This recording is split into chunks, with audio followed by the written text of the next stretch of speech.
এক ধোপা ছিল। সে প্রতিদিন তার গাধাকে ঘাস খাওয়ানোর জন্য জঙ্গলের পাশে থাকা একটা চারণভূমিতে নিয়ে যেত। একদিন সে জঙ্গলের মধ্যে যাওয়ার পর খুবই চমৎকার উজ্জ্বল একটা পাথর পেল। এরপর সেই পাথরটাকে নিয়ে এসে সেটাকে মালা বানিয়ে ওই গাধার গলায় পরিয়ে দিল। সেই ধোপা আবার প্রতিদিন ওই গাধাকে গোসল করিয়ে দিত। ওই সুন্দর পাথরটা দিয়ে গাধার পুরো শরীর ঘষে পরিষ্কার করত।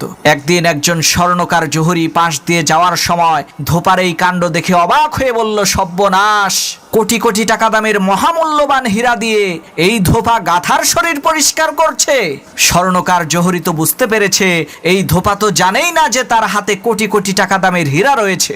সে জানলে কি আর এত মহামূল্যবান হীরা দিয়ে গাধার শরীর পরিষ্কার করত?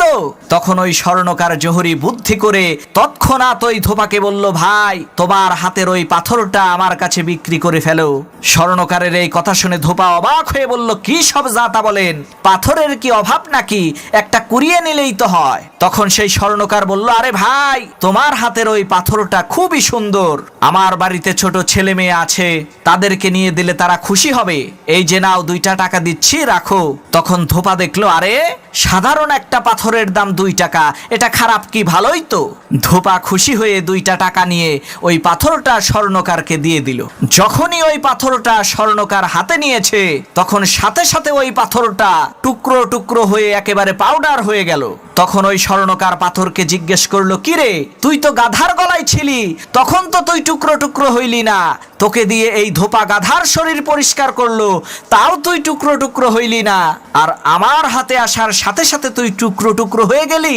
তখন ওই হীরার মধ্য থেকে আওয়াজ আসলো, আরে আহাম্মক স্বর্ণকার জহুরি, আমার মূল্য যে কত সেটা তো এই ধোপা জানে না, যার কারণে সে আমাকে যেইভাবে রেখেছে সেইভাবে আমি খুশি ছিলাম, কিন্তু তুই তো আমার মূল্য জানতি, তুই জেনে শুনে কিভাবে মাত্র 2টা টাকা আমার মূল্য নির্ধারণ করলি, এজন্যই তো আমি টুকরো টুকরো হয়ে গেছি।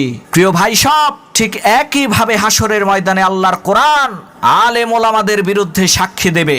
কোরআন বলবে, আরে আহাম্মক, সাধারণ মানুষ তো আমার মূল্য জানতো না, তুই তো জানতি, তুই তো আলেম ছিলি, তুই কেন আমাকে অবহেলা করলি, কেন তুই আমার অপব্যাখ্যা করলি?